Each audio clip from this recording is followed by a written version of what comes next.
prezado aluno, prezada aluna, ilustre doutor, ilustre doutora, sejam todos bem-vindos ao nosso curso de pós-graduação em Direito Médico e da Saúde. Esta pós-graduação aí que está arrebentando, que está aí como novidade no mercado da advocacia na área jurídica. E eu tenho o prazer de dizer para você que o nosso curso de Direito da Saúde, ou como ele é conhecido tecnicamente, Direito Médico e da Saúde, hoje tem aí uma relevância no mercado de trabalho e, além dele ter essa relevância no exercício da profissão do advogado, da advogada, ele também é reconhecido como referência. O curso de pós-graduação em Direito Médico e da Saúde aqui da Faculdade Legal, e hoje se tornou um curso de referência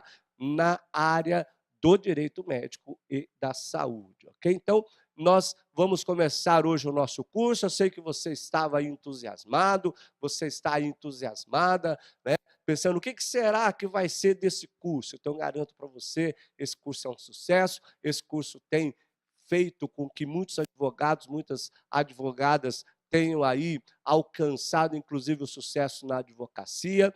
Eu desejo a você que também com o curso, de acordo com o movimento do nosso curso, com as aulas que nós formos ministrando aí para você, você vai entender toda essa sistemática da função do advogado e da advogada na área da saúde. Este curso foi, claro, voltado para o profissional do direito, foi voltado para o profissional que deseja atuar na área da saúde, dando assessoria jurídica para hospitais, dando assessoria jurídica para médicos, dando assessoria jurídica para clínicas em geral. Incluímos no nosso conteúdo programático aí o direito odontológico, que não tinha. Então, nós estamos colocando aí como novidade do nosso curso de direito odontológico. Estamos colocando também bioética em defesa dos animais, bioética e o direito dos animais, porque estamos pensando aí nesse desenvolvimento mercadológico das pets, né? Estamos pensando aí nas clínicas veterinárias. Então, este curso tem dois focos, sempre terá dois focos, ok?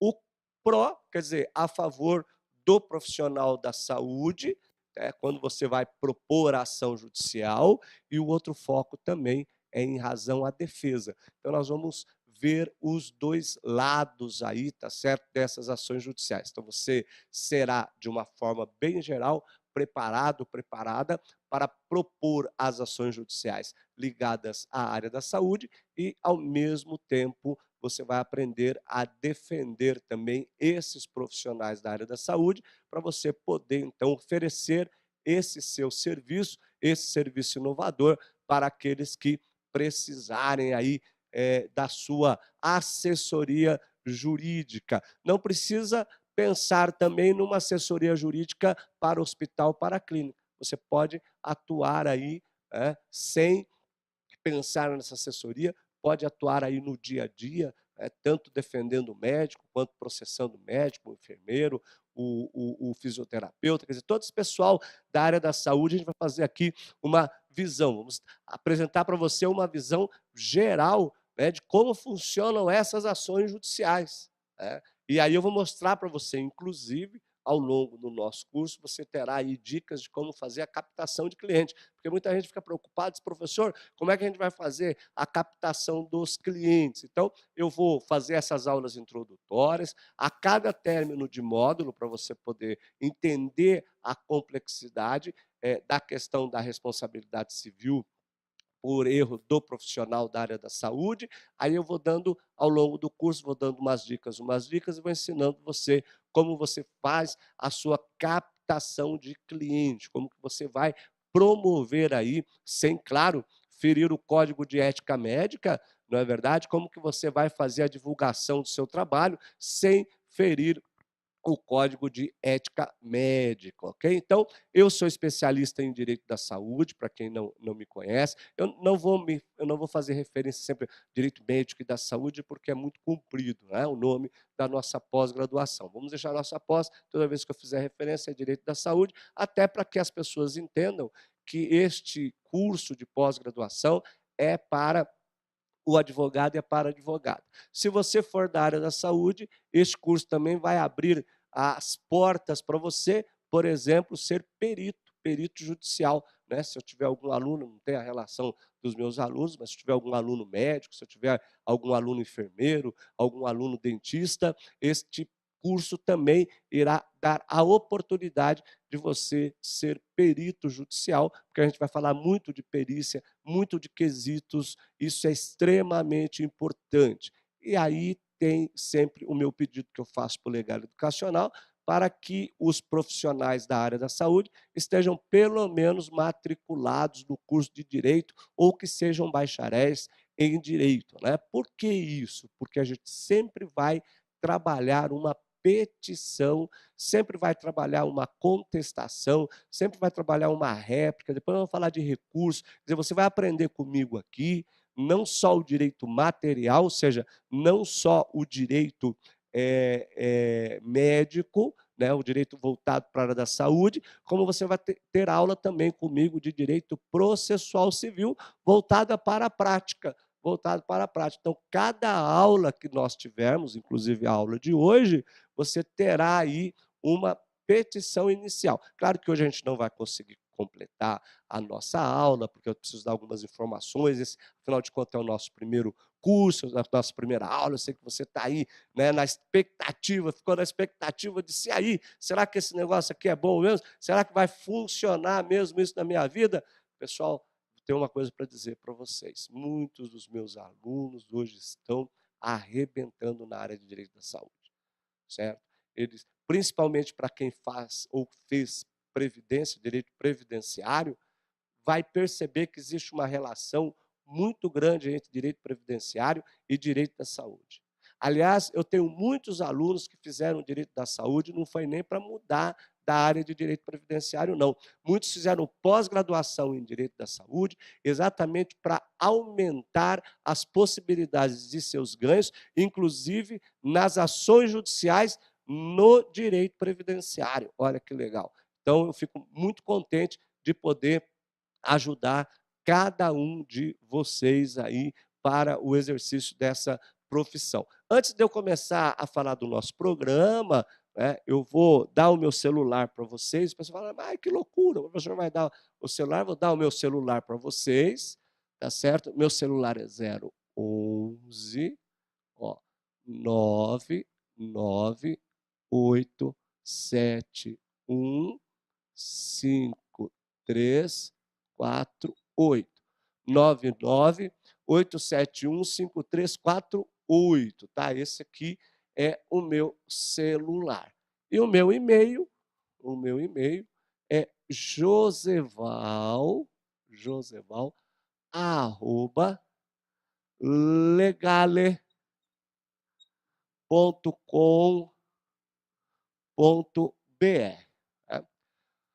Meus colegas sempre falam assim, nossa, mas você dá o seu celular para os seus alunos? Eu digo, eu dou sim o meu celular para os meus alunos, para tirar dúvidas sobre a matéria.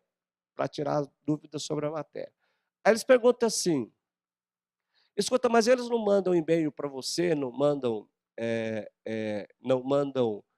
não ligam, não mandam mensagem para você para tirar dúvida do processo? Eu digo não, sabe por que não? Porque o trabalho que nós vamos desenvolver aqui é tão sério, é tão profissional, que você mesmo vai entender, você que é meu aluno, minha aluna, vai entender que não dá para fazer pergunta para mim sobre caso pessoal que eu digo sobre o caso do seu escritório, caso concreto, por meio do WhatsApp. Não dá. Porque você vai ver que esta disciplina de direito da saúde é extremamente complexa. Não é uma ação, vamos dizer assim, de responsabilidade civil comum, não é uma ação de execução de título extrajudicial, de título judicial, não é nada disso. É uma ação. Todas essas petições, você vai ver que são petições técnicas, que envolvem, por exemplo, análise do prontuário médico, termo de consentimento informado, que é o TCI, você vai aprender isso tudo, relatório da enfermagem, aí você vai perceber, né, que não adianta mandar uma pergunta para mim de um caso particular do seu escritório, porque pelo meio do WhatsApp não dá para responder. Direito da saúde é algo que você só consegue fazer uma análise, você só consegue dar um posicionamento sobre o processo se você der um parecer jurídico, tirar dúvida de processo particular no direito da saúde não rola, porque tem documentos que precisam ser detidamente analisados, tem perícia que vai acontecer nessa ação de direito da saúde, aí você vai ver ao longo do processo, você vai perceber que realmente você precisaria ser efetivamente um especialista na área da saúde para poder entrar com ações judiciais de erro médico. E aí você vai observar efetivamente que você mesmo vai ter consciência ao longo do nosso curso que não dá para tirar dúvida de caso pessoal por meio do WhatsApp. Ou é um parecer jurídico, com análise de documento, quer dizer, não dá assim para você mandar um e-mail para mim e falar assim, professor, eu estou com um problema assim, como é que eu faço para entrar com a ação? Eu digo, filho, não dá para saber como você vai entrar com a ação judicial. Tá? Por quê? Porque com o nosso curso aqui, você vai ver que essa advocacia, a advocacia de classe, a advocacia de capacitados para o exercício dessa profissão, ela mesmo vai tolher aí, você mesmo vai observar que não dá para tirar dúvida do seu caso particular, do seu processo, sem uma análise profunda, né, do caso. E tem um detalhe, né, eu sempre falo que você vai entender isso. Como é que você fala, né, como é que você tira uma dúvida de um caso concreto, por exemplo, sem ter conversado com o cliente. Porque eu tenho certeza, quando você manda a história para mim, já não é mais aquela história original. É igual o telefone sem fio. Você vai mandar a mensagem para mim e você vai omitir informações. Por isso que eu não respondo. Às vezes, né, a gente já tentei responder informação, tirar a dúvida pelo WhatsApp, e aí o aluno fala assim, professor, mas não é bem assim, porque eu achei essa... agora você me explicou melhor, o texto está melhor, o texto está bem escrito agora. Então, toma muito tempo você ficar mandando, tirando dúvida do seu processo. Então, por isso que o celular aqui e o meu e-mail, joseval@legale.com.br, é único, exclusivo, é meu celular pessoal, esse é o meu celular pessoal, tá certo? É exatamente só destinado para os meus clientes, para os meus alunos, né? E também para os meus familiares, que esse é o único celular que eu tenho. Não tenho capacidade de ter 2 celulares, até porque como eu tenho um fluxo muito grande, e aí eu peço para você mandar esperar a resposta, porque eu tenho mais de, eu acho que eu devo ter uns 4.000 alunos online que tem o número do meu celular. Embora eu não receba, para vocês terem uma ideia, eu não recebo assim, muitos WhatsApps, não, porque meus alunos sabem que não adianta mandar pergunta para mim do caso particular, porque eles mesmos têm a consciência de que não é possível. Manda, pergunta, ficou uma dúvida em relação à matéria, até porque eu sempre peço, isso é uma coisa minha, que é um pouco diferente das outras pós, e aí eu explico por quê. Se você perceber, não tem aluno na minha pós. Tá? Eu sempre peço para o Legale que seja uma pós efetivamente online. Efetivamente online. Tá? Você não vai estranhar, você vai ver que esta técnica didática que eu uso é melhor, porque eu vou poder conversar melhor com você, eu vou poder me aprofundar melhor na matéria, não tem aquela interrupção. Às vezes eu me esqueço, às vezes eu estou dando aula online no Direito Civil ou em processo civil, às vezes eu esqueço de responder a pergunta, eu esqueço de responder, não, eu esqueço de reformular a pergunta. Às vezes você está dando aula, chega um aluno atrasado, aí vai vestir o paletó, outro vai mexer na cadeira, e perde toda a concentração, perde a minha concentração. Então eu prefiro online mesmo aqui com você. E aí vou dizer uma coisa para você, hein? Esta aula que você está assistindo, esta pós-graduação, não é a mesma aula que eu fiz da turma 1. Vocês pertencem agora à turma 2. Esta aula é uma aula que está sendo totalmente atualizada. Não é a mesma aula, não é a representação dessa aula. Tanto é que nós estamos em agosto de 2018. Estou já, gravando esta aula em agosto de 2018. Para ser bem mais fácil, eu vou marcar o tempo hoje aqui, para você saber que dia que eu fiz essa gravação. O Marcos está aqui comigo, o Marcos está sempre me dando apoio aqui, depois você vai conhecer o Marco. Marco, hoje que dia que é? Hoje é dia 20 ou é 21? Porque 20 foi domingo, né? Hoje é dia 20. Então, hoje é dia 20 de agosto de 2018. Então, a primeira aula está sendo gravada no dia 20 de agosto de 2018. E por que eu não faço muitas gravações? Porque às vezes vão surgir temas novos, e tanto no direito médico quanto no direito processual civil, você tem muitas coisas que são novas e que podem mudar. Aí eu vou ter tempo, por exemplo, de fazer a retificação da matéria. Por exemplo, nós vamos falar de agravo de instrumento, do artigo 1015, do Código de Processo Civil, quando falar, por exemplo, das negativas, quando você pede uma tutela provisória para tratamento médico. Nós vamos falar sobre tratamento médico. O juiz, eventualmente, nega aquele tratamento médico. O que você vai fazer? Você vai interpor agravo de instrumento para o Tribunal de Justiça. Muito bem. Só que hoje existe uma discussão que o STJ ainda não definiu. Que discussão é essa? Se o artigo 1015 do agravo de instrumento é taxativo ou exemplificativo. Hoje ele está mais ou menos dividido. Tem alguns tribunais que entendem que ele é taxativo, tem alguns tribunais que entendem que ele é exemplificativo. O Tribunal de Justiça aqui de São Paulo está agora sedimentando que é taxativo e não exemplificativo. No curso da nossa pós-graduação, pode ser que aconteça de o STJ entender que é taxativo. Então, eu tenho que dar essa informação para você, se o agravo do instrumento agora é taxativo ou exemplificativo. Minha opinião como professor, como processualista, eu entendo que o artigo 1015 do Código de Processo Civil é taxativo e não exemplificativo. Mas, claro, que eu não posso fazer essa afirmação sem saber efetivamente o que o STJ vai entender. Professor, e se o STJ entender que é exemplificativo? Ele vai falar, vai dar a dica e eu passo a dica para vocês. Ok? Então, o meu celular, 998715348, e o meu e-mail, joseval@legale.com.br, tá certo? Fica à disposição de vocês para tirar dúvida sobre a nossa matéria, Queria lembrar vocês também, tá certo, que eu sou advogado, eu tenho meu escritório, eu abro meus e-mails do Legale só à noite, quando eu não estou dando aula.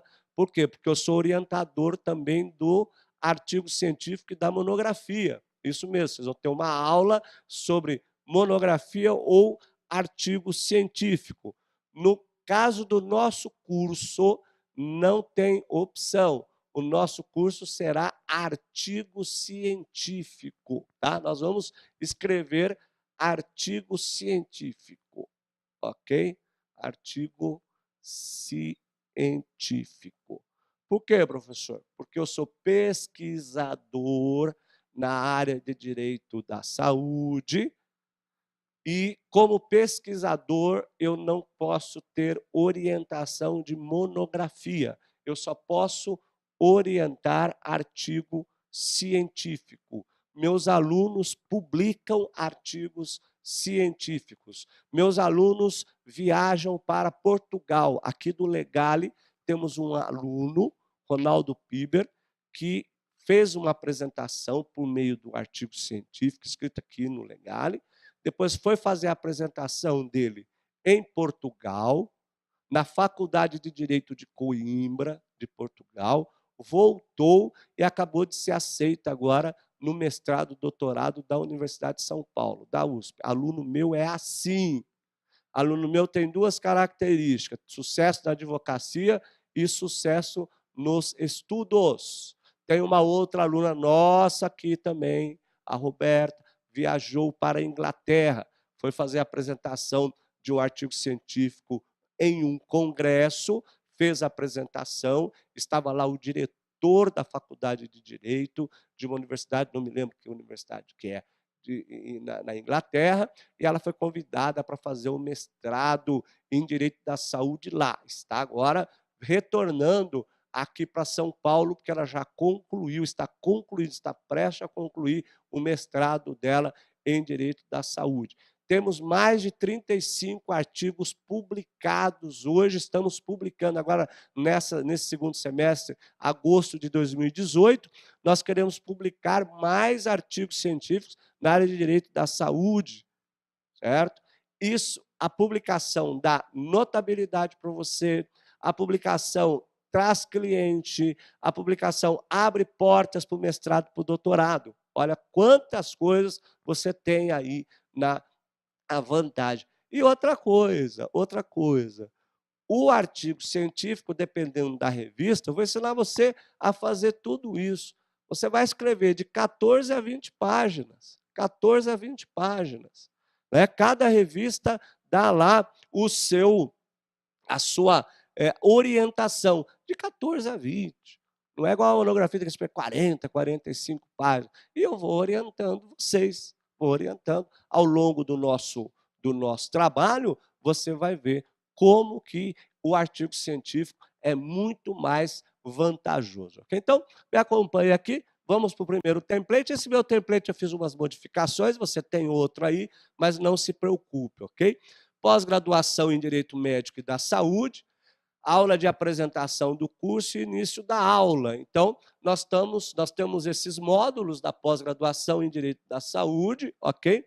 O primeiro é responsabilidade civil na saúde. Olha, nós estamos começando, o nosso curso é dividido por módulos, E aí vem a parte pesada da coisa. O que é a parte pesada da coisa? Você vai ter que fazer uma avaliação. Isso significa que você... Aliás, uma outra coisa, gente, essas questões assim, de como vai fazer a avaliação, quais são os... Isso tudo é com a secretaria, tá certo? Eu não sei como é que a pós-graduação está administrando essa questão de polo, essa questão de envio de certificado, isso tudo é com a secretaria. A minha área aqui é uma área acadêmica, ok? Acadêmica. Por que eu estou falando isso? Porque às vezes o aluno... Mas, quando que eu vou entregar meu artigo científico? Não sei. Você tem que entrar em contato com a secretaria, que ela vai te passar todas essas informações. O que eu sei é que você tem 6 meses para entregar o artigo científico a partir do último módulo. Tá? E o que eu sei do ponto de vista acadêmico é o seguinte: você vai fazer, na verdade, de 5 a 6 avaliações. Só que você não vai fazer, você não vai ter que viajar 5, 6 vezes para cá. Quando você tiver marcado a sua prova para você fazer a avaliação, você vai fazer a avaliação aí no polo, tá certo? Ou você vem para cá, não sei como é que é feito isso aí, você vai responder as questões dos módulos num único dia. Tá? Você veio, respondeu de todos os módulos. Então, qual é o primeiro módulo? Responsabilidade civil na saúde. Vou fazer uma pergunta sobre responsabilidade civil na saúde, vou fazer uma pergunta sobre ética médica, vou fazer uma pergunta sobre judicialização na saúde, que é a saúde pública, que são os módulos. Então, nosso primeiro módulo é responsabilidade civil na saúde. Nós vamos começar com a responsabilidade civil na saúde, depois nós vamos falar sobre a saúde pública, judicialização na saúde. Por que eu estou falando em judicialização na saúde? Porque a responsabilidade civil na saúde, nós vamos trabalhar só com ações judiciais voltadas para operadoras de planos de saúde, para hospitais particulares. Hospitais particulares, médicos particulares. Então, isso significa que nós vamos usar o Código de Defesa do Consumidor, a Lei 8.078/90. Nós vamos usar o Código de Defesa do Consumidor. Será que eu acertei? Deixa eu ver aqui, Marcos, se eu acertei.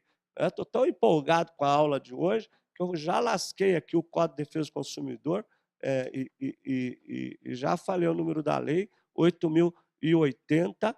8.078/90. Então, nós vamos trabalhar com o Código de Defesa do Consumidor também. Tanto é que você vai ter uma matéria para se aprofundar. Eu só vou citar os artigos que você vai do Código de Defesa do Consumidor, mas na hora que chegar saúde privada e Código de Defesa do Consumidor, nossa, aí você vai se aprofundar na análise do Código de Defesa do Consumidor. Então, ó, judicialização da saúde. O que é a judicialização da saúde, professor? É saúde pública. São aquelas ações judiciais que nós vamos distribuir aí contra a União, contra o Estado, contra o município, contra o Distrito Federal. Ou apenas contra o Estado. Ou apenas contra a União. Ora, então judicialização da saúde não é regida pelo Código de Defesa do Consumidor. Isso mesmo, não se aplica o Código de Defesa do Consumidor nas ações judiciais que tratam sobre questões de negativa de tratamento ou não ter hospital para atender aos pacientes, eu não aplico o Código de Defesa do Consumidor. O que eu aplico, professor? A Constituição Federal.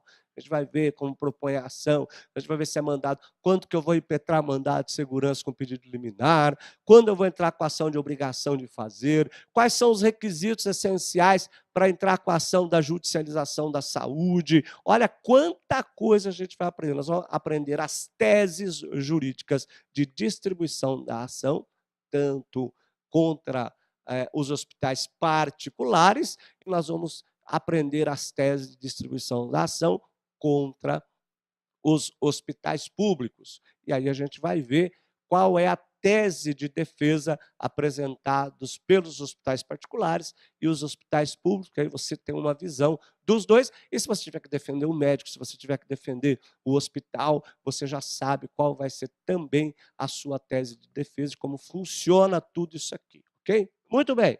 Aí você tem a ética médica, Ó, tudo isso, eu até ia fazer uma inversãozinha, depois eu vou fazer a inversão, depois a responsabilidade, colocar a ética médica e judicialização da saúde, porque são disciplinas que estão totalmente ali envolvidas, porque muitas vezes a quebra da ética médica vai influenciar na questão da responsabilidade civil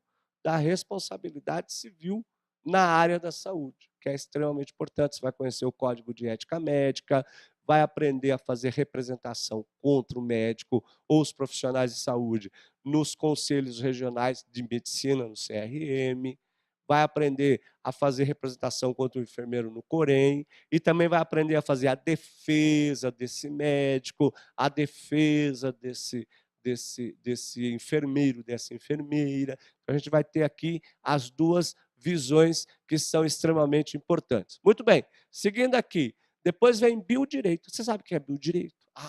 Biodireito. Bio é vida, e direito é o direito aplicado à vida. Na área da saúde, quem é a irmãzinha do biodireito? A bioética. A bioética. Então, nós vamos aprender quais são as discussões que nós vamos ter em biodireito. As principais discussões que estão envolvidas em relação às ações judiciais, às assessorias jurídicas. Você quer ver lá? Tem, por exemplo, lá um paciente que não faz transfusão de sangue. Chega lá uma determinação do médico para fazer a transfusão de sangue. Vai fazer ou não vai fazer? haverá que tipo de problema se fizesse sem autorização do paciente, porque a gente tem o princípio da autonomia do paciente. A gente vai ver isso por meio da resolução 466 de 2012, resolução 466 do Conselho Nacional de Saúde de 2012. Não precisa anotar nada, não.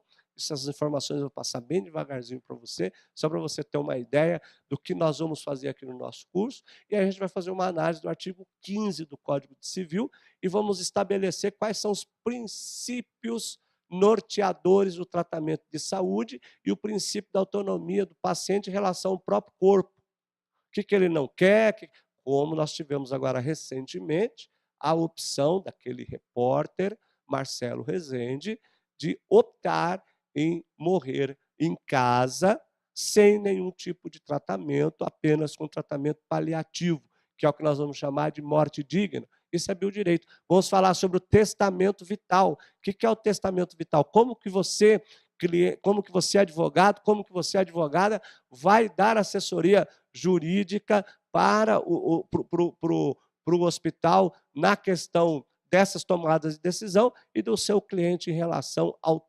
testamento vital. Então, são coisas, nossa, totalmente diferentes. E eu, depois que eu vim para a área médica, eu não sou médico, eu sou advogado, tenho que deixar bem claro isso. Depois que eu vim para o direito da saúde, acabou assim aquele negócio. Eu conheço lá um advogado que ele fez um preço menor do que o seu. Sabe por quê? Porque lá não tem outro advogado especializado em direito da saúde. Então, você vai deixar de ouvir. Isso aqui é uma maravilha, gente. Sabe quantos anos eu não vou ao fórum? 15 anos. É para te fazer inveja. 15 anos sem ir ao fórum. Não preciso mais ver juiz. Você não deve estar entendendo nada. Ele fala, como assim 15 anos sem ir ao fórum? Exatamente, faz 15 anos que eu não vou ao fórum. Porque a matéria de direito da saúde, olha que sensacional, não tem audiência. 98% das ações judiciais no direito da saúde não tem audiência. É matéria de direito, é petição inicial, contestação, réplica e sentença. Ou petição inicial, contestação, perícia e sentença. Espera um pouquinho, professor, mas eu já tive audiência da saúde e eu já fui para a audiência. Fui para a audiência porque você não é da área de direito da saúde. Mas o juiz marcou. O juiz de direito não tem especialização em direito da saúde, ele não sabe que nesta área não tem direito da saúde. Você vai explicar para o juiz na petição inicial e você vai explicar para o juiz no curso do processo por que não tem audiência. Então você vai ter essa vantagem e eu brinco com meus alunos. Sabe esse frio que fez? Quando estava todo mundo aqui em São Paulo, fez muito frio nessas 2 semanas. Como está muito frio para lá e para cá, para lá e para cá, o que aconteceu?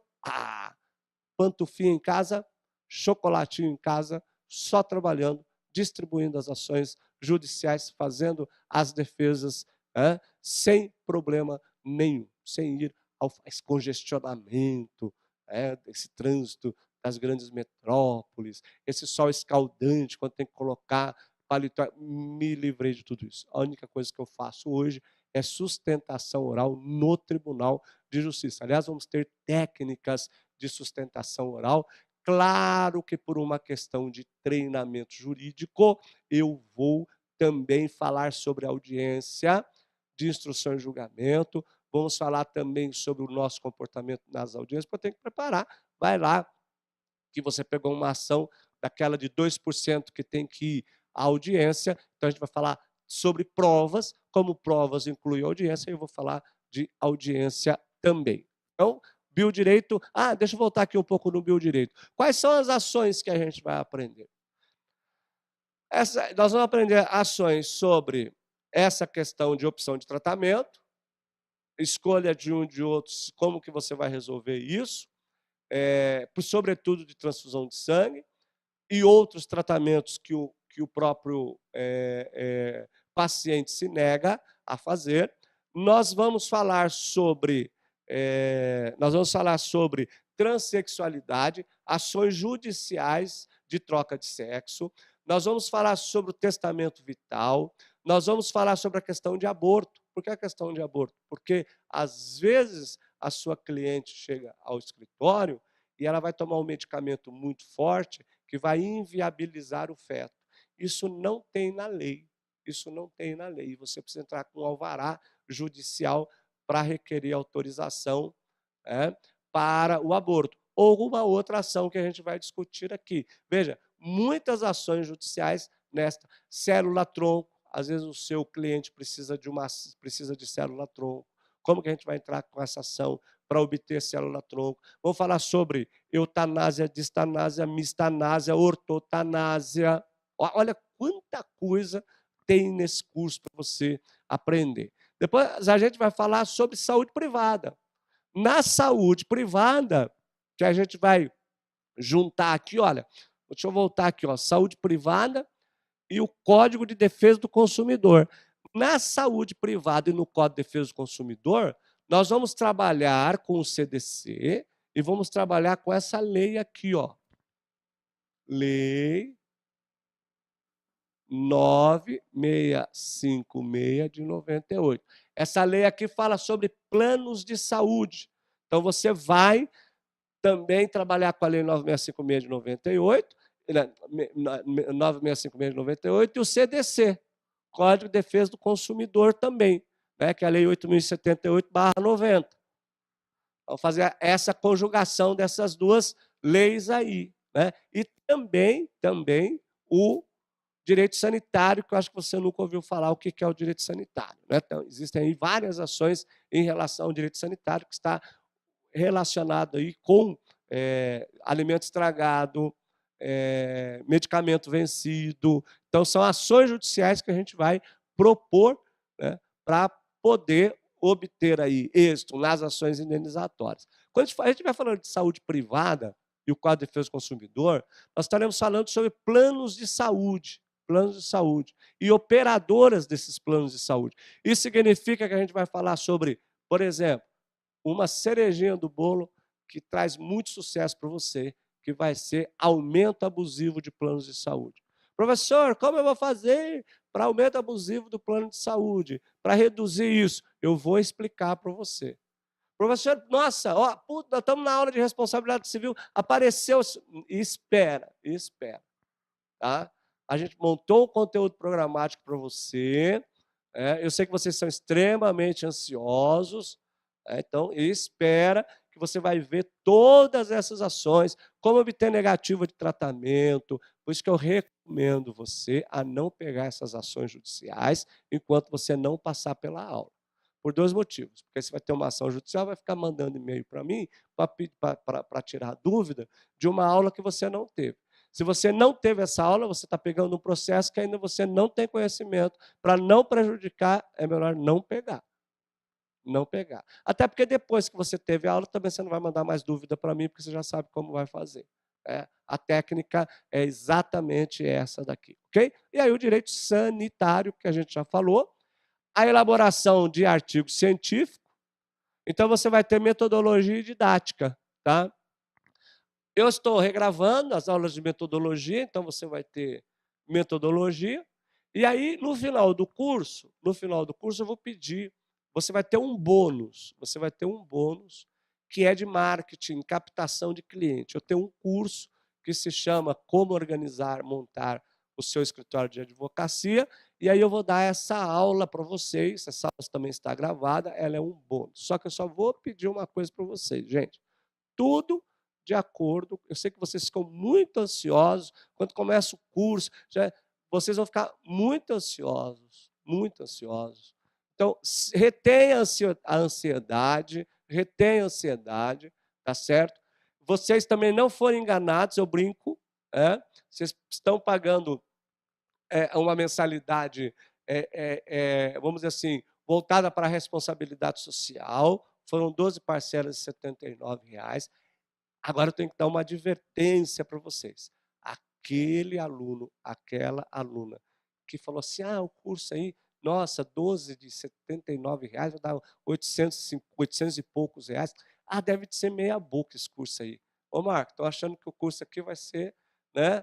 Ó, deixa chegar, deixa começando a matéria, ter que ler artigo científico, ter que dar devolutiva para mim, principalmente de alguns trabalhos, porque eu vou mandar trabalho para você, vou corrigir aqui para a gente tirar a dúvida. Se está achando que esse curso aqui é facinho, eu acho que você não fez um bom negócio. Eu acho que você fez um excelente negócio, porque esse curso aqui não deixou ninguém a desejar. A primeira edição, tanto é que nós estamos fazendo a segunda edição, EAD, ENAD, nós tivemos a aprovação do MEC agora, somos ENAD 5 para EAD. Isso significa que a exigência do nosso curso é extremamente acima da média, porque aqui a gente ensina mesmo. Para você entender a sistemática da nossa aula, a gente sempre vai dividir são sempre 2 aulas de 50 minutos, tá certo? São 80 encontros que você vai ter. A leitura dos artigos, a leitura das decisões judiciais que eu mandar para vocês vão complementar isso. Os exercícios que vocês vão ter sobre a matéria vão complementar isso que eu mandar para vocês, exercício de fixação, e nós vamos corrigir na aula. Por isso que eu estou mandando o meu celular, estou mandando o meu e-mail, porque se você tiver dúvida, você me manda. Você me manda. E-mail, a minha caixa é um pouco cheia, porque como eu oriento os artigos do Legal, todos os artigos, eu demoro um pouco mais para responder. WhatsApp, eu, às vezes, demoro de 1 a 2 dias, porque dependendo, às vezes estou em audiência, estou em reunião, quando eu chego, às vezes, à noite aqui, eu já entro em direto em sala de aula. Como eu estava falando para vocês, eu coordeno 2 cursos, eu coordeno o curso de Direito da Saúde e coordeno também o Direito do Consumidor. Brevemente nós vamos lançar, né, a segunda turma de pós-graduação em Direito do Consumidor. Por quê? Direito do Consumidor e Direito da Saúde tem tudo a ver. E dou aula aqui de pós-graduação em Direito Civil e Processo Civil também. Ok? Então, eu estou trazendo aqui o meu livro, eu tenho um livro publicado, na verdade não tenho um livro, tenho vários livros publicados, mas estou reeditando, estou saindo da forense, tá? Estou reeditando os meus livros agora pela editora Juspodium. Eu tenho esse livro que se chama Prática Forense em Processo Civil, Teoria e Prática. Eu já recomendo que vocês adquiram esse livro, porque ele já tem exemplos aí de petições na área da saúde. Eu já coloquei alguns exemplos aí na área da saúde. Então, eu falo teoria e prática, tem procuração, tem subestabelecimento, tem todas as defesas, contestações, tem aí a intervenção de terceiro, tem os recursos, tá certo? Uma parte aí da fase de execução, ou seja, tudo voltado para nossa área aqui. Então, esse livro é extremamente prático para que você possa complementar aí os seus estudos, ok? Para cada módulo, eu vou dar um livro dentro da área de Direito da Saúde, mas eu vou dizer uma coisa para você. Eu gosto sempre de falar isso. Quando você receber o conteúdo programático, eu vou mudar mesmo esse conteúdo programático que você recebeu, eu estou adequando esse conteúdo programático. Por que, professor, que você está adequando? Porque eu estou trazendo várias ações judiciais, porque eu falei para você que esse curso é prático. Para cada aula você vai ter um modelo de uma petição. Para cada aula você vai aprender a fazer uma ação judicial. Eu vou começar a dar aula introdutória hoje, a gente vai ter aula sim, tá certo? Eu vou falar, nós vamos começar com a responsabilidade civil médica, então nós vamos falar sobre responsabilidade civil por erro médico, então a gente vai ter aula, e aí eu mando o modelo da petição inicial para você, e aí, dependendo do erro médico, você vai fazer a adaptação dessa petição inicial, né? Porque você vai ter aí resoluções do Conselho Federal de Medicina, você vai ter orientações do Conselho Regional de Medicina, e para cada órgão aí de classe na área da saúde. Então, vai ficar muito bem, vamos dizer assim, muito bem sedimentado aí, com bastante conteúdo para você poder discutir a sua, fazer a sua petição inicial, como fazer a sua contestação também. Então, para cada módulo, eu vou adotar um livro para você. Professor, eu vou precisar desse livro efetivamente para fazer a sua avaliação? Não. Você não vai precisar desse livro para fazer a minha avaliação. tá, dos módulos. O que você vai precisar mesmo para fazer são essas aulas do template que eu estou mandando para vocês. Eventualmente eu mando uma apostila, né? Não é sempre que eu mando, mas eventualmente eu mando uma apostilinha para você para dar um reforço. Tá? Esses livros que eu vou indicar para vocês não são obrigatórios, embora eles sejam livros da bibliografia base, e aí assim, quando você já deve ter já deve ter pegado o conteúdo programático, aí você olha a bibliografia, você veja a bibliografia de cada módulo. Em matéria de importância, eu coloquei o livro, os primeiros livros, os mais importantes em ordem de sequência. Tá? Então, aí você pode ser que alguns, a gente vai fazendo a revisão durante o nosso curso, pode ser que alguns já tenham sido esgotados, às vezes eram livros importantes, estão esgotados, então a gente vai ter que substituir por outro, mas um dos livros que é clássico é esse aqui, do meu amigo Genival Veloso de França. Ele tem esse livro aqui publicado, Direito Médico, aqui pela minha antiga editora, que era o GEM, Grupo GEM, né, o Grupo Editorial Nacional, pela editora Forense. Tá? Este livro está na 13ª edição, esclarecendo vocês que o Genival não é advogado. O Genival é médico e ele resolveu escrever um livro sobre direito da saúde. Depois por quê? Porque é bom você ter a visão do médico. Né, e aí tem umas questões divergentes que eu não concordo com ele, que a gente vai discutir aqui, aí eu vou fundamentar para vocês entenderem, mas é bom. Não dá para fazer um curso sem o Genival. Não dá. Você tem que ter o livro dele, ok? E tem um outro livro, que depois eu vou... É que ele já está esgotado, que é do professor Kifuri Neto. O professor Kifuri Neto é um desembargador, se não me falha a memória, acho que é de Santa Catarina. Ele tem vários livros publicados, mas ele tem 2 livros, um que é Responsabilidade Civil dos Médicos, esse eu acho que está esgotado, e Responsabilidade Civil das clínicas e dos hospitais. Tá? Depois, na próxima aula, eu posso trazer aqui exemplificamente o livro dele para vocês darem uma olhadinha, para vocês verem, tá, como é que é. Só para você se aprofundar. E outros livros que você achar interessante sobre o direito da saúde, direito médico e direito da saúde. Você, então, volto a dizer, não é necessário a aquisição desses livros para fazer o nosso curso. Tá certo? Porque eu vou tratar com vocês todos os pontos importantes, inclusive aqui, ó, inclusive na lousa. Eu vou trazendo para vocês todos esses pontos aqui importantes para você entender como é que funciona. E aí, só para você ver a importância, olha, eu trouxe para você aqui, saiu agora recentemente, ações judiciais de danos morais contra erro médico. Confira as 20 causas que mais geram indenizações no país, de overbooking, né, a erro médico. Então, vou me concentrar aqui no erro médico.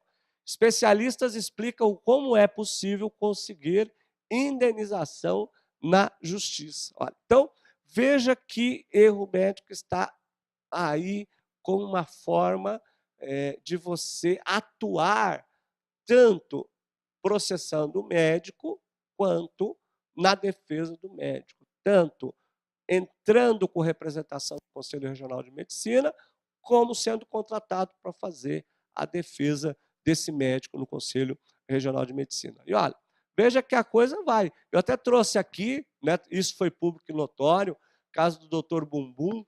Parentes contam como foram as últimas horas de bancária que morreu após o procedimento estético. Aliás, você vai aprender uma coisa comigo aqui. Cuidado com essas questões de jornalismo, porque eu vou falar para você, dependendo do que aconteceu, o doutor Bumbum vai ser absolvido. Se não souberem fazer bem a ação judicial contra ele de erro médico, ele vai ser absolvido. Então, vou dizer uma coisa para vocês. 95% das ações judiciais que envolvem erro médico são julgadas improcedentes. 95% das ações judiciais que envolvem erro médico são julgadas improcedentes. E você vai aprender comigo aqui por que que isso acontece. Porque que muitas ações judiciais são julgadas improcedentes, quando deveriam ser julgadas o quê? Procedentes. Ok? Então, olha aqui, ó.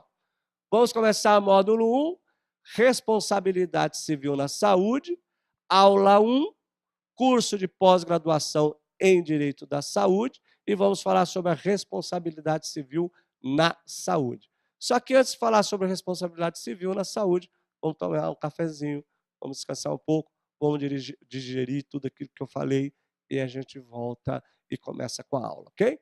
Então, vamos para o nosso intervalo, daqui a pouquinho estamos de volta.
Olá, estamos de volta com o nosso curso de pós-graduação em Direito Médico e da Saúde, chamado assim carinhosamente de Direito da Saúde.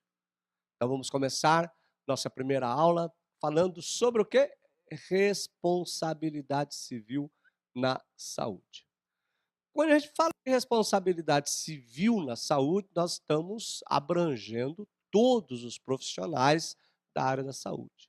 O médico, o fisioterapeuta, o farmacêutico, o enfermeiro, né? O TO, que é o terapeuta ocupacional, quer dizer, o próprio dentista, quando a gente estiver falando também sobre direito odontológico. Quer dizer, são classes profissionais que, inclusive, dependem de uma assessoria jurídica, de advogados que entendam desta questão jurídica da área médica, né? Como eu sempre falo, não é necessário ser médico, não é necessário ser profissional da área da saúde para atuar no direito da saúde, né? Exatamente o contrário, eles precisam de orientações jurídicas para tomadas de decisões que são extremamente importantes, desde a orientação, por exemplo, da organização do termo de consentimento informado, que é o TCI. Vamos explicar a figura do prontuário médico, qual é a importância do prontuário médico nessas ações judiciais. Então, vamos começar falando sobre a responsabilidade civil da área da saúde, e aí a gente vai trabalhar com a responsabilidade civil do médico, certo? E aí depois falamos do enfermeiro, aí vamos abrangendo todas essas áreas da saúde. Muito bem. Quando eu falo na responsabilidade civil da saúde, eu estou falando desses profissionais da área da saúde como um todo, no exercício da profissão. Independentemente, eles precisam atuar de acordo com a boa prática estabelecida pelos seus próprios órgãos, pelos seus próprios conselhos de classe. Então, quando eu falo em médico, eu falo na boa atuação do médico, uma boa prática médica no exercício da função, né? Então, o profissional da saúde, a responsabilidade deste profissional da saúde é subjetiva, né? Então, vamos já começar a colocar aqui a nossa primeira informação para você, depois eu vou me aprofundando, né? Você já anotou meu telefone aqui, já anotou meu e-mail. Quando eu falo na responsabilidade profissional, na responsabilidade civil, eu estou começando, inclusive, aqui, a falar sobre o quê? A fazer a fundamentação no Código de... eu ia falar Código de Defesa do Consumidor, no Código Civil, que é o artigo 186 do Código Civil. Mas eu vou depois falar do artigo 12 do Código Civil, que fala sobre direito das responsabilidades. Aí eu vou falar sobre direito da dignidade da pessoa humana, mas é bom você entender inicialmente aqui que a hora que eu falo da responsabilidade civil, vamos colocar aqui, ó, responsabilidade civil, na área da saúde, na área da saúde, de uma forma geral, hein? Indistintamente, ok? Eu tenho o quê? Primeira coisa, eu preciso entender, nós vamos ver que a responsabilidade é objetiva. Responsabilidade subjetiva. Responsabilidade objetiva é do hospital, do pessoal da área da saúde, independentemente, a responsabilidade deles é subjetiva. Responsabilidade subjetiva, ok? Aí você vai dizer assim, bom, a responsabilidade subjetiva, Está no artigo 14, parágrafo 4º do Código de Defesa do Consumidor. Não vai assustar, porque você vai abrir lá agora o Código de Defesa do Consumidor, e a hora que você observar aí o artigo 14, parágrafo 4º, porque o caput do artigo 14 vai falar, na verdade, da responsabilidade objetiva e solidária entre o hospital e o plano de saúde, a operadora do plano de saúde. Porque se eu estou falando sobre responsabilidade civil na saúde, eu não posso esquecer que eu tenho, primeiro, o exercício do profissional da saúde, o médico, o enfermeiro, o fisioterapeuta, etc. Esse pessoal é da área da saúde. Então, está no exercício da profissão deles. Mas eles estão sempre ligados, via de regra, a uma empresa. Essa empresa é o hospital e essa empresa é a operadora. E quer dizer, então, que a empresa, ou seja, o hospital e a operadora respondem? Sim, elas respondem solidariamente. Então, é o artigo 14 caput, do CDC. Mas eu não estou falando ainda da responsabilidade objetiva do hospital. Estou falando da responsabilidade subjetiva dos profissionais da área da saúde. Aí você vai dizer assim, espera um pouco, professor, mas no parágrafo 4º está falando, tem a palavrinha lá, profissionais liberais. Profissionais liberais. Tá. Então, vem a segunda informação para você aqui. Os médicos são profissionais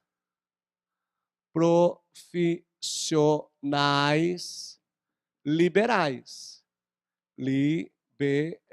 Os médicos são profissionais liberais. Espera um pouquinho. Os médicos não são funcionários do hospital? Não.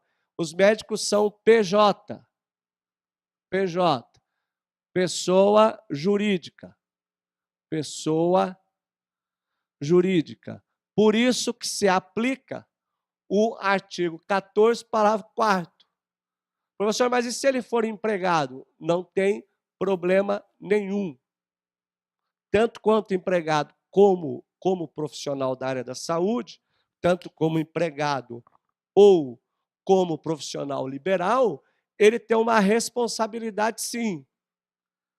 O fato dele ser profissional liberal, mas ele cumpre horário, ele é remunerado, ainda que ele emita nota fiscal, ele é remunerado. Muitas vezes ele tem chefia, tem lá o diretor clínico. Tudo isso caracteriza o quê? Caracteriza a relação de emprego. Então, o que vai importar no direito não é se ele é empregado ou não. Você vai ter que tomar cuidado. Primeira dica importante aí, que na hora da contestação, o advogado do hospital vai dizer: não há responsabilidade solidária entre este médico e o hospital, porque este médico não é empregado. Então, eu tenho que saber o que eu vou dizer na réplica. Mas, por enquanto, você precisa saber que a responsabilidade dele é subjetiva, os médicos são profissionais liberais, certo? Aí vamos para uma outra informação. Ainda que o médico seja empregado, né, que é o registro lá, ainda que o médico seja empregado, permanece a responsabilidade subjetiva, certo? Bom, mas e os enfermeiros? O que acontece? Mesma coisa, só que você vai ter uma vantagem. A enfermagem, o farmacêutico que trabalha no hospital, o técnico de enfermagem, esses são registrados. A exceção é com o médico. Por que o médico não é registrado? Por opção dele. Como ele tem um salário diferenciado e ele trabalha em vários lugares, vários hospitais, ele para diminuir, você sabe que a pessoa física paga, em média, 27% de imposto de renda. Estourando, estourando, estourando, como pessoa jurídica, vai ter uma mudança isso, mas só para você, nossa aula não é de direito empresarial, né? Mas só para você ter uma ideia, se for colocar tudo, ele estourando, estourando, vai pagar 13%, né, de imposto, ou de impostos, ou imposto de renda. No máximo, estourando tudo, vai dar 13%. Então, ele prefere pagar 13% a pagar 27% de imposto de renda, pois que ele é pessoa física. Isso não acontece com o enfermeiro. Né? O enfermeiro, então, vou colocar aqui, ó, enfermeiro, ou a enfermeira, né? Técnico de enfermagem, técnico de enfermagem, certo? Fisioterapeuta, etc. Esse pessoal aqui, enfermeira, técnico de enfermagem ou técnica de enfermagem, fisioterapeuta, esse pessoal aqui é registrado.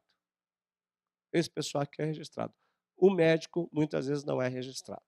Muito bem, não vou dar a definição agora, mas só para você entender, nesse primeiro contato com a matéria, independentemente de um médico ou os demais profissionais da área da saúde, como enfermeiro, técnico de enfermagem, fisioterapeuta, serem ou não serem registrados, já que a responsabilidade dele é uma responsabilidade deles subjetiva, eu tenho que provar, já começa a primeira dica, agora você já vai saber por que muitos advogados perdem a ação, você vai ter que provar a negligência, você vai ter que provar a imprudência e você vai ter que provar a imperícia do profissional da área da saúde no exercício da profissão. Por quê? Porque a responsabilidade desse pessoal é uma responsabilidade o quê? Subjetiva. Subjetiva. E agora eu vou dar uma outra dica para você que vai te deixar mais vai compreender melhor, porque quem não é da área perde a ação. A gente vai voltar a falar isso, mas é bom já dizer para você que essa relação médico-hospitalar está envolvida com o Código de Defesa do Consumidor. Agora, em abril de 2018, o STJ, então, aplica, né, uma nova súmula, que é a súmula 608 do STJ.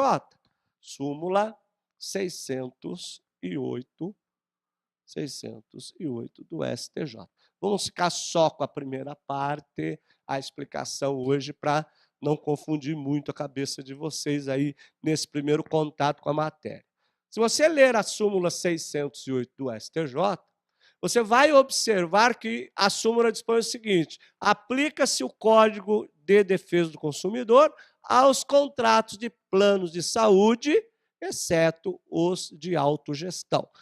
Só para você saber, então aqui ele já me aponta as duas primeiras classes de contratos de planos de saúde. Primeiro, o contrato normal de plano de saúde que a gente vê no dia a dia. Existe uma outra espécie? Sim, o contrato de plano de saúde de autogestão. Isso é uma outra espécie, isso é uma outra categoria que a gente vai falar mais adiante. O que eu preciso saber agora, professor?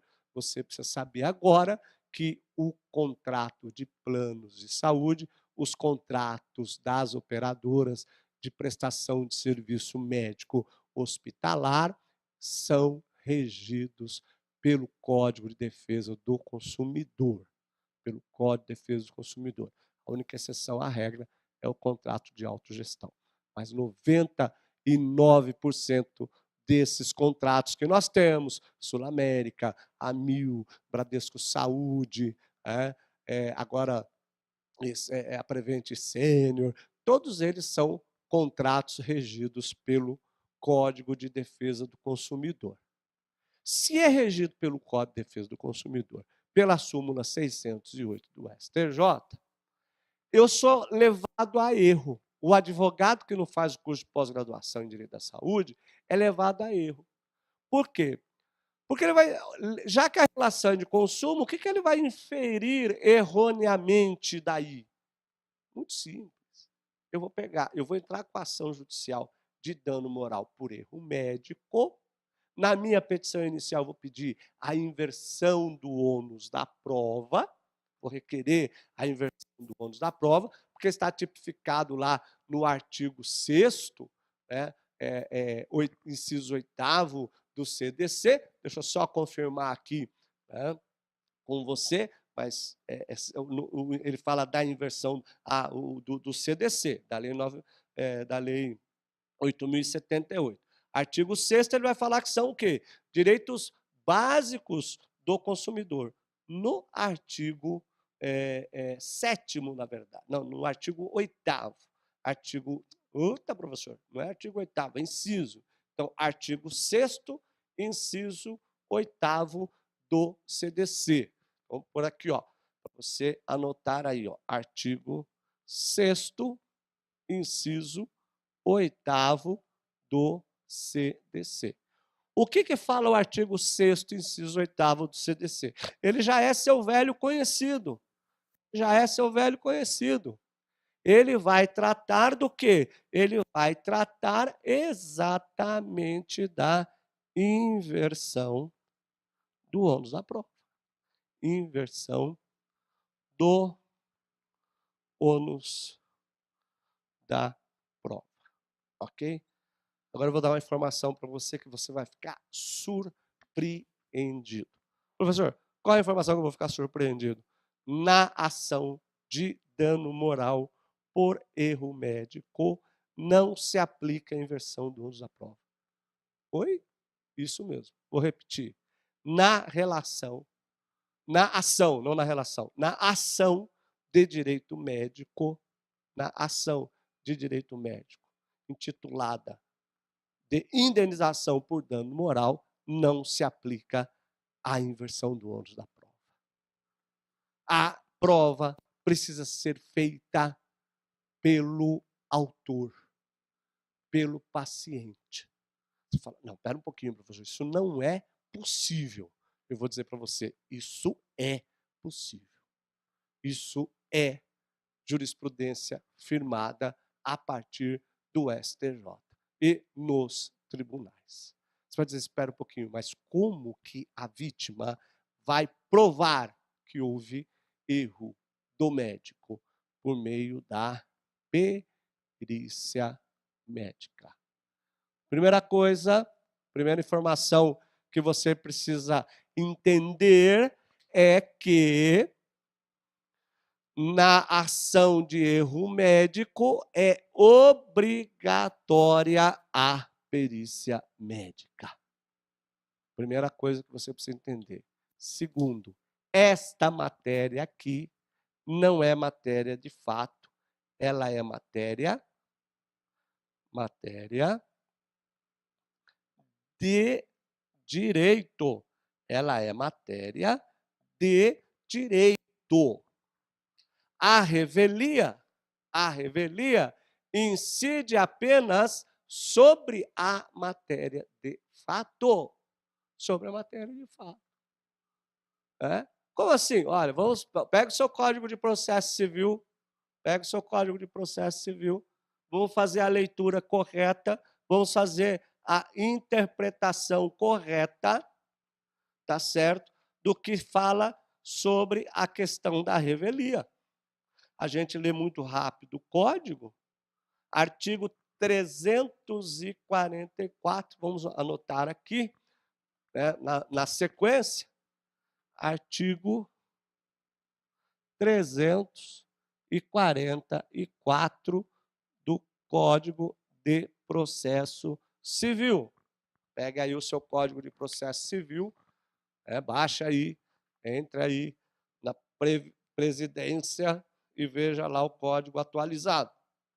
Se o réu, dispõe o 344, Se o réu não contestar a ação, será considerado revel, presta bem atenção agora, e presumir-se-ão verdadeiras as alegações de que, de fato, formuladas pelo autor.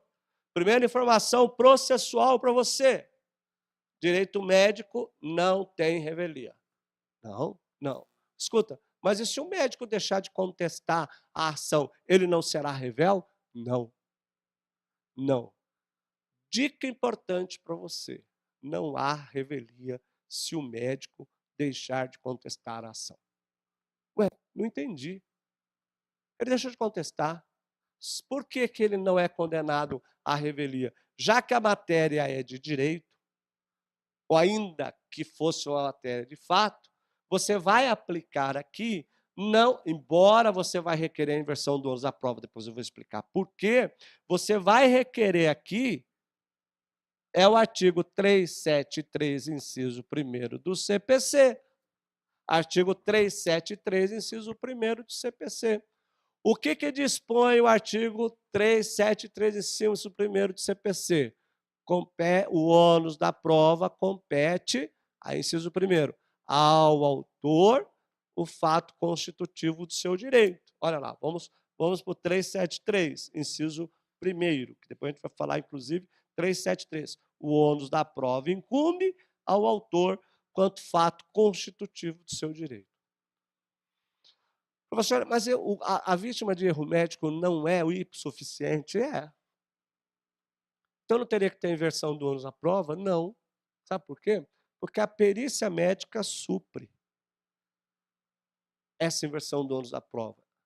Isso significa, pessoal, que mesmo que o médico não conteste a ação, mesmo que, vamos dizer assim, que nem a operadora, nem o médico, nem o hospital. Por que a operadora? Porque nós vamos colocar os três no polo passivo da ação. A responsabilidade é solidária. Eu, por enquanto, estou falando só da responsabilidade subjetiva, que é do médico e dos profissionais do direito, dos profissionais da área de saúde. Depois eu vou falar da responsabilidade objetiva, que eu vou incluir o hospital e a operadora do plano de saúde. Por isso que no polo passivo da ação judicial, eu sempre coloco hospital, operadora, o médico ou a médica. Certo? Quando está envolvido o enfermeiro, o técnico de enfermagem, eu excluo, eu não coloco, porque não é obrigatório. Como assim? Depois eu explico. Vamos por partes para você poder entender essa aula introdutória, essa aula sistemática para você poder analisar, porque eu já estou passando informação de que direito da saúde, na área de direito por indenização por erro médico, não há revelia. Sabe onde que o advogado do autor do paciente erra? Vou dizer para você onde ele erra. Depois da réplica, você sabe que começa a fase de instrução, a fase instrutória. Aí o juiz dá o despacho saneador, requerendo que as partes indiquem e justifiquem as provas. E aí você cai na pegadinha da inversão do ônus da prova e diz que não há prova. Porque já está, a prova deveria partir do médico. Sabe o que o juiz vai fazer? Ele vai extinguir o processo. Porque a prova é sua.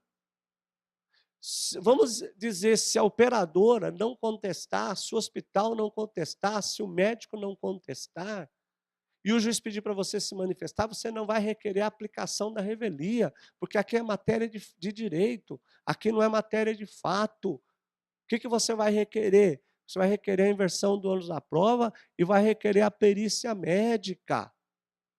Você vai requerer sempre a inversão do ônus da prova e a perícia médica.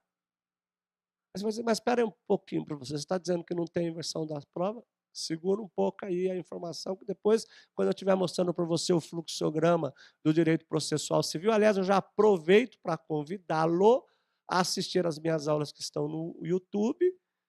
E se você quiser ver uma aula sobre o direito processual civil, coloque o meu nome no YouTube e coloque fluxograma de direito processual civil. Né? Joseval Martins Viana, fluxograma de direito processual civil. E assista esta aula, para você ter uma visão geral, é uma revisão importante do Código de Processo Civil, para você já ir entendendo, já vai se aprofundando. E aí assista as demais aulas que tem lá, mas por partes. Né? Assista primeiro essa aula do fluxograma do direito processual civil. Muito bem. Então você já sabe que o ônus da prova é seu, você já sabe que nesta ação você tem que requerer perícia médica. Está aí porque muitos advogados perdem a ação judicial. Por que eles perdem? Porque eles esquecem de requerer a perícia e acham que não há essa necessidade. Mas há essa necessidade, sim. Há esta necessidade, sim. Muito bem, vou apagar aqui para a gente continuar o nosso raciocínio. Muito bem. Dito isso, vamos pensar agora, para a gente começar a fortalecer aqui os nossos conhecimentos sobre direito da saúde, em relação à responsabilidade civil do médico. Responsabilidade civil do médico, né? Que é o que a gente vai começar agora a tratar. Depois a gente vai falando dos demais profissionais da área da saúde, mas eu vou começar já com a responsabilidade civil do médico. Vou colocar aqui responsabilidade civil do médico. Ok. Todas as vezes que você falar sobre a responsabilidade civil do médico, todas as vezes que você falar sobre a responsabilidade civil do médico, você precisa entender que a responsabilidade civil do médico recai, né, sobre o próprio médico no exercício da sua profissão.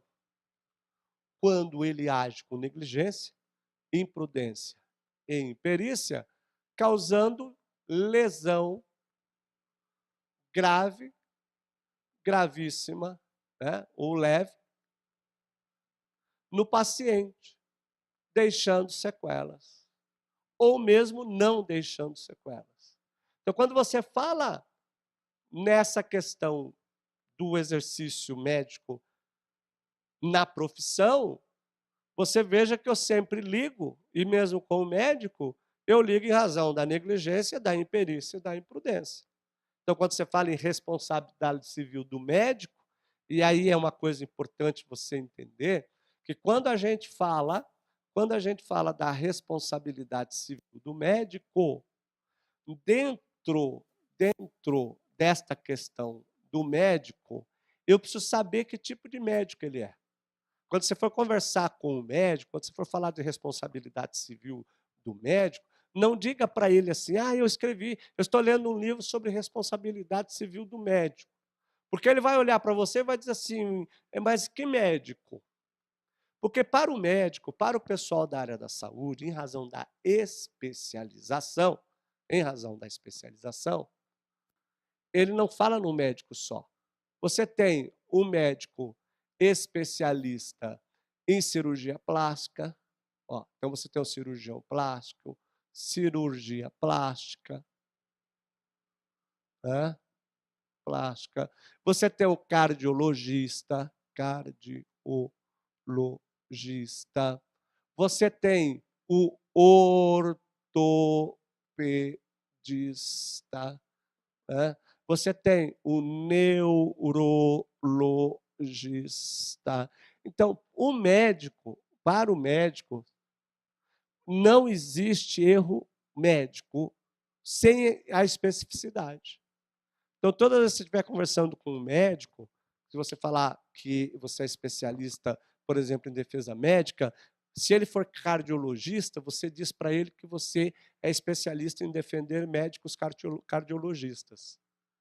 Tá? Se ele for ortopedista, da mesma forma. Para depois você explicar para ele que no direito A responsabilidade civil independe da categoria ou da residência que ele fez, para você pedir novas indicações de colegas médicos para você apresentar o seu portfólio. Eu já dei uma dica aí de como você faz a captação de clientes para defender médico, né? Você tem médico, com certeza você tem um médico que é um médico da sua confiança, né? E aí você já tem uma forma de começar a fazer a captação de cliente. Ele é o seu primeiro cliente, né? O seu médico, a sua médica, já é o seu primeiro cliente. E dele você pede indicação de mais 3 médicos. E assim sucessivamente, você vai fazendo isso, né, para apresentar o seu trabalho. É que agora você está se especializando, né, em direito médico e da saúde. Então, a responsabilidade civil do médico, esse conceito de responsabilidade, implica exatamente na lesão que o médico causa no exercício da profissão, em razão o quê? Em razão da negligência, em razão da imperícia, em razão da imprudência. Então, você toma cuidado aí quando você for falar com o médico. Muito bem. Quando você vai para o artigo 186 do Código Civil, você tem lá a questão que é extremamente importante, que nós vamos discutir aqui agora. Aquele que, por ação ou omissão voluntária, o dolo, ação ou omissão voluntária, negligência ou imprudência, culpa, violar direito e causar dano a outrem, ainda que exclusivamente moral, comete ato ilícito. Primeira coisa que você precisa entender na ação de direito da saúde, na ação indenizatória, é o quê? É a caracterização é a caracterização do erro médico. Do erro médico. Caracterização do erro médico. Na caracterização do erro médico, eu ensino sempre os meus alunos, vamos grifar aqui, a todas as vezes que se depararem com uma situação de erro médico, para propor a ação judicial, você tem que pensar assim. Primeiro, você vai pensar lá no artigo 186 do Código Civil. Você partir o seu raciocínio a partir, né, a partir ficou bom, da caracterização do erro médico. Quando você fala no dolo, dentro do artigo 186, o que você tem aqui? Você tem como primeiro elemento a ação ou omissão. A ação ou omissão. Muito bem. Você sabe que a ação também tem um outro nome, que se chama comissão, tem nada a ver com comissão de comissão, né? A comissão aqui é no ato de comissão ou omissão. Comissão aqui é o ato de fazer, ato de praticar. Então, se o médico praticar um dano, ou se ele deixar de praticar um dano, eu já tenho uma certa caracterização do artigo 186. Você vai entender por que o doutor Bumbum lá, que eu não sei o nome dele, eu ia brincar, dizer, se tiver filhos, filhas, cachorrinhos, cachorrinhas, gatos, gatinhos assistindo a minha aula, tapem os ouvidos e as orelhinhas, né? Porque às vezes as minhas alunas falam: ô, professor, meu filho está aqui, eu não falo palavrão, não gosto, inclusive, de palavrão. Então, se seu filho, sua filha estiver assistindo a nossa aula, pode deixar com tranquilidade, tá? Que eu não costumo falar, não gosto de palavrão, até porque é a minha primeira formação. Sou professor de língua portuguesa, né, trabalho com técnicas de redação, fiz letras primeiro, depois eu fiz direito. E o meu mestrado foi voltado para a área de discurso jurídico, na produção das peças científicas, por isso que eu dou aula de direito civil, né? E o meu doutorado é em relação às ciências da saúde, que eu trabalho com bioética e os direitos fundamentais do embrião humano nas pesquisas científicas. Por isso que eu falei para vocês que eu sou pesquisador, inclusive sou professor da Faculdade de Medicina do ABC, eu coordeno um curso de MBA em administração hospitalar lá e também dou aula no mestrado, doutorado, na cadeira de plágio e fraude nas pesquisas científicas, né? E detesto palavrão. Também não censuro quem quiser falar palavrão, quem quiser. Eu só acho que a linguagem tem que ser uma linguagem escorreita, uma linguagem profissional, né? Talvez lá, numa outra situação informal, que eu acho também que é desnecessário, é que eu sou assim um pouco reticente, né? Bom, mas enfim, vamos deixar o palavrão para lá. Então, se você tiver o filho assistindo a aula, pode deixar com tranquilidade. Muito bem. Então, nessa caracterização do erro médico aqui, ação, omissão, comissão, você tem aqui a ação, que é o ato de fazer alguma coisa. Na omissão é deixar de fazer alguma coisa. Então, você tem na ação, ele praticou um determinado ato, e na omissão, ele deixou de praticar determinado ato. Então, vamos imaginar que um cliente chega até você, já estou pensando já numa situação jurídica, você já vai pensando isso para a nossa próxima aula. Ele chega lá com um objeto estranho no corpo, vamos imaginar que houve o esquecimento de uma gaze. Aliás, deixa eu falar uma coisa, hein? Eu não vou ficar usando termo técnico, não, porque às vezes o aluno chega para mim e fala assim, professor, não é gaze. Eu sei que não é gaze. Eu sei que o termo técnico não é gaze. Tá? Mas eu vou continuar usando o termo gaze, por quê? Porque o tribunal e o STJ usam o termo gaze. Ah, mas está errado. Cara, mas está lá no STJ. Se você colocar lá esquecimento de gaze, é o que vai aparecer. Né? Não é manta, é manta de algodão, o nome técnico. Ele tem um nome técnico, não me lembro do nome técnico da gase. Eu digo isso porque, às vezes, tem aluno que é da área da saúde, ele manda diz, professor, não é gase. Eu sei que não é. No entanto, você precisa manter esse termo, ainda que seja incorreto, porque a hora que você for fazer a pesquisa no STJ ou no Tribunal de Justiça do seu estado, se você colocar o termo técnico, não aparece. Você tem que colocar gase. Né? Aliás, deixa eu ver aqui, vamos aproveitar aqui. Eu gosto de quebrar a sequência da minha aula para ver se o Marco está esperto aqui. O Marco está fazendo direito também, né? vai fazer uma especialização aqui com a gente, né, Marco? Vai fazer direito civil, ele está fazendo assim, vai fazer direito da saúde, e direito do consumidor também. Vai ganhar bastante dinheiro aqui. Vai fazer. Eu ia brincar, não vai fazer direito do trabalho não, que vai mudar, previdência também. Ó, na verdade, aqui, ó, é compressa de gase que tem aí. Tá dando para aparecer, Marco? Tá certinho? Ó, é compressa de gase. Mas ele tem um nome técnico. Ele fala, na verdade, é compressa de gás. Cada um tem um nome, ó, compressa de gase creme. Tá? Ninguém fala o nome técnico, né? Nem olhando aqui tem o nome técnico. Ó. Na verdade, é compressa de gás. Tem uns que aparecem, gás curativo, gás preço, ó, se você for colocar aí, mas se você for... na verdade, está colocando como compressa, porque gás, na verdade, o que é? É o tipo. Tá?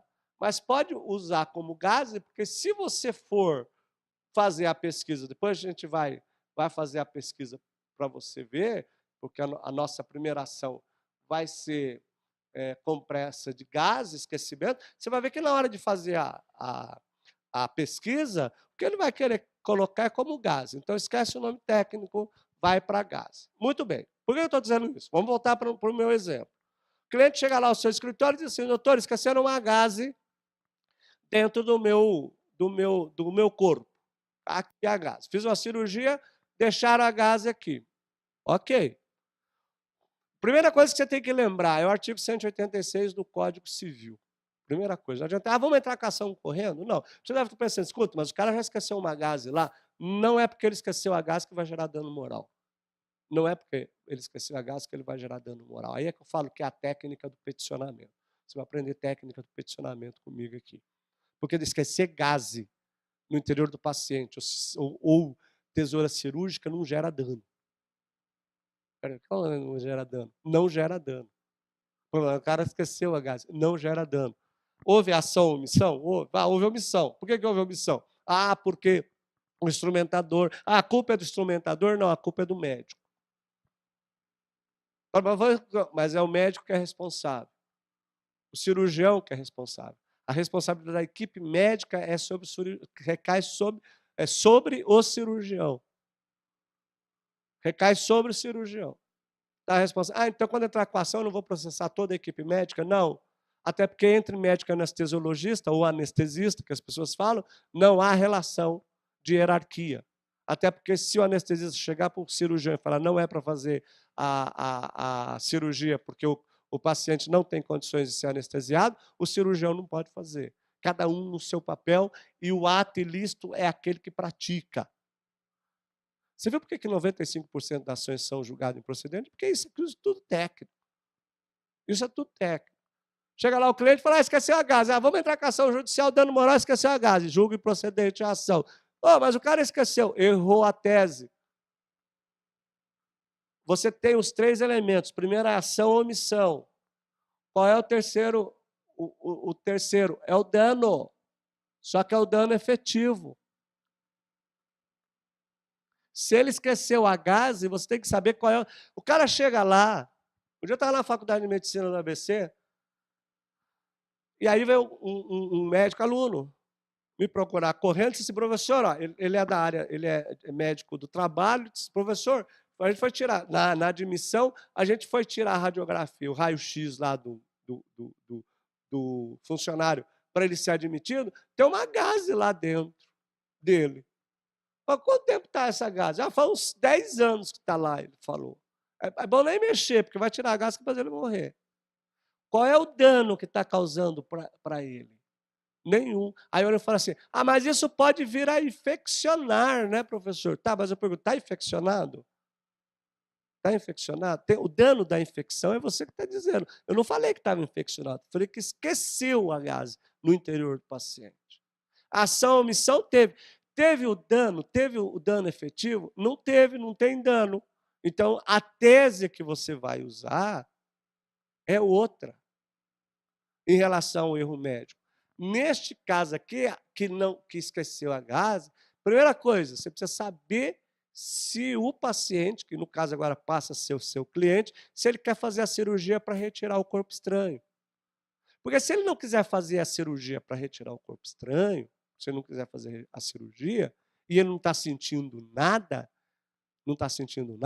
não tem dano. Mas futuramente pode infeccionar. Tá bom, então a hora que infeccionar e que ele precisar tirar, ele volta para o seu escritório e você entra com a ação indenizatória. Né? Mas aí já prescreveu, são 5 anos, artigo 27, a partir do conhecimento do ato ilícito. Esquecer, agora você vai infartar, né?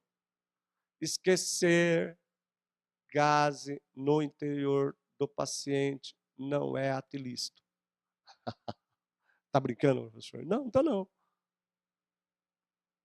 Não estou não, esqueceu. Ato de esquecimento não tem crime. Mas está gerando dano. Está gerando dano? Tá, então aí é ato ilícito.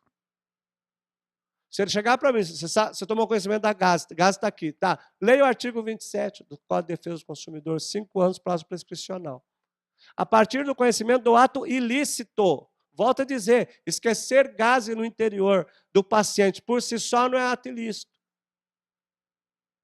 O paciente não quer fazer de novo a cirurgia, ele está se sentindo extremamente bem e tem uma gase que foi esquecida lá, que não está prejudicando absolutamente nada a vida dele. Tem algum dano? Esquecer gase no interior do paciente é dano moral in re ipsa, ou seja, aquele que não precisa provar? Não, então não gera dano. Eu estou trabalhando com 3 elementos principais, importantes, para que você entenda a caracterização do dano moral. O primeiro é a ação ou omissão. Eu tenho ação ou omissão. Ele esqueceu a gase. Mas eu não tenho dano efetivo. Vamos piorar? Vamos piorar. O cliente chega lá, diz assim, eu estou com esqueceram uma gase e eu estou sentindo muita dor. Muita dor. Ótimo, mas agora caracterizou, vou lá e pau, vai perder. Porque você está esquecendo de outro elemento aqui. Oh, do 3 eu pulei para do 1 pulei para 2. É 2, isso. E 3. O que é? É um nexo de causalidade, gente. É o nexo de causalidade entre, tá, o ato, aqui eu vou escrever, mas você pode colocar só o ato do médico, e o dano, tá?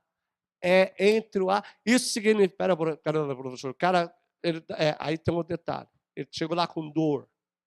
Ó, por isso que responsabilidade civil por erro médico você tem que ser especialista para não errar. Porque se ficar caracterizado que a dor que ele estava sentindo não era proveniente da gase, e você entrou com uma ação de pedido de indenização por erro médico, você acabou de errar. Você acabou de perder a ação.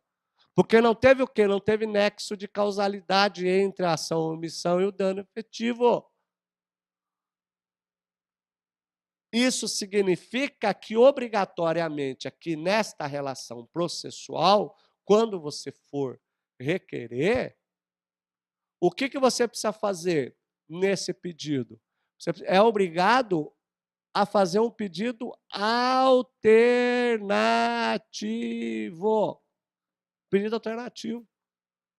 Como assim? Porque você tem duas questões que só vão ser apuradas por meio da perícia.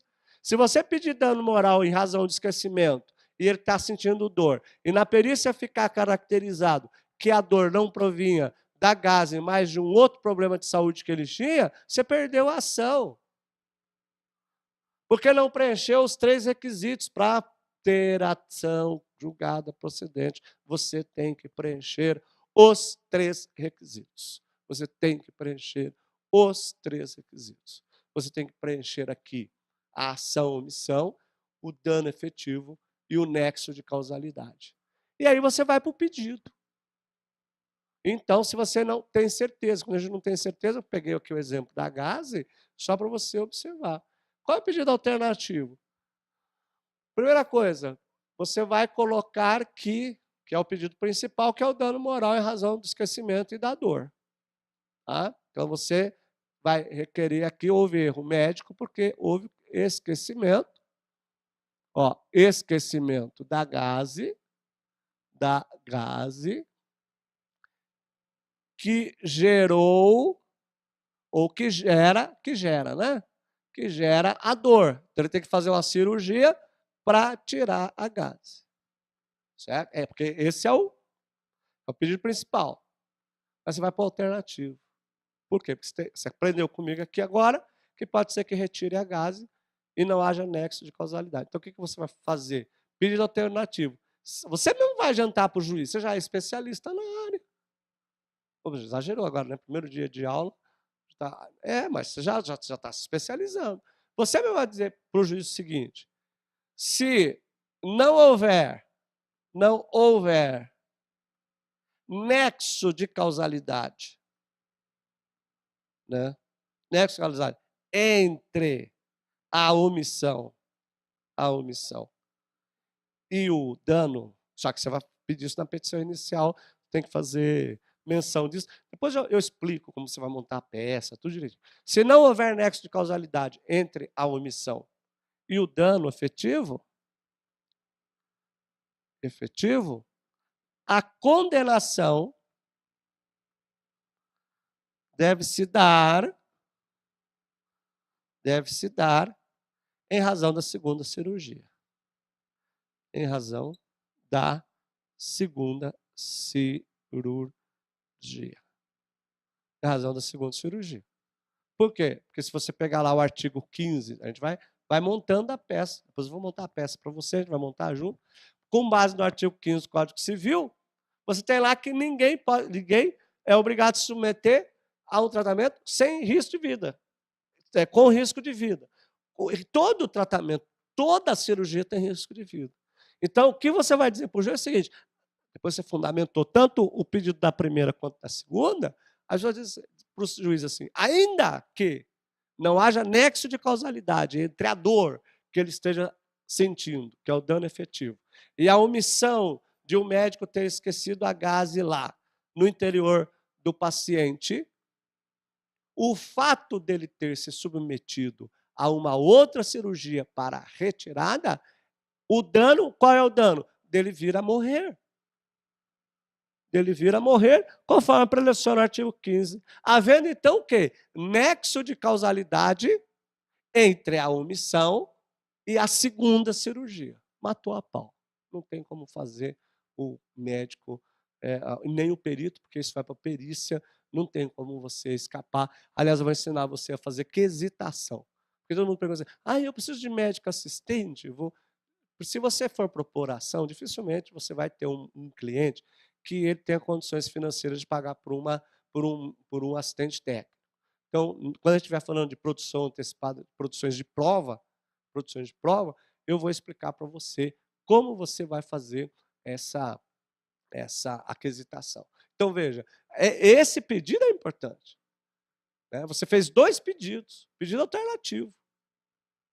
Porque se ficar no nexo de causalidade, que a dor é em relação, o dano, que é a dor, realmente é proveniente do esquecimento da gaze, você estabeleceu a omissão, o defeito, o dano efetivo, que é a dor, e o nexo de causalidade, que é o esquecimento.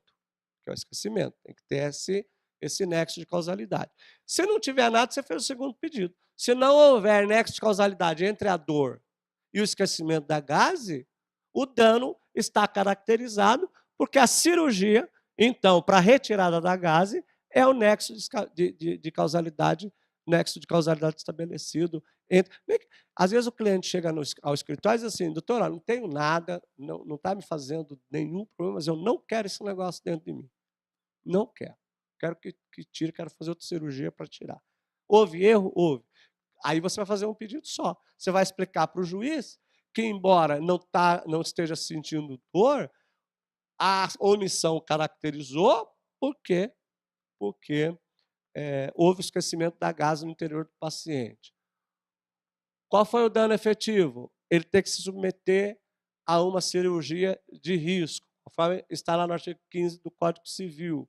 Terceiro, qual é o nexo de causalidade? A necessidade dele fazer essa cirurgia para a retirada da gaze. Você viu como que a coisa é complicadíssima para quem não entende? O cara entra com a ação judicial, a gaze foi esquecida no paciente, o perito vai dizer que não há dor ou que o fato de ter esquecido a gaze não gerou absolutamente nada lá, a tendência de se perder a ação é muito grande. É muito grande. Né? Então, você veja que não é tão fácil assim. Não é tão fácil assim, ok?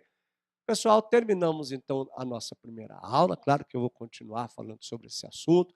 Quero dar as boas-vindas para todos os nossos alunos, para todas as nossas alunas. Eu sei que nós vamos passar aqui momentos extremamente importantes discutindo sobre direito da saúde, que é um novo nicho do mercado que vai trazer para você bastante sucesso, ok? Forte abraço para você. Espero você na próxima aula, em que estaremos continuando aqui o nosso módulo de responsabilidade civil na área da saúde, falando sobre a responsabilidade civil do médico. Um grande abraço para você.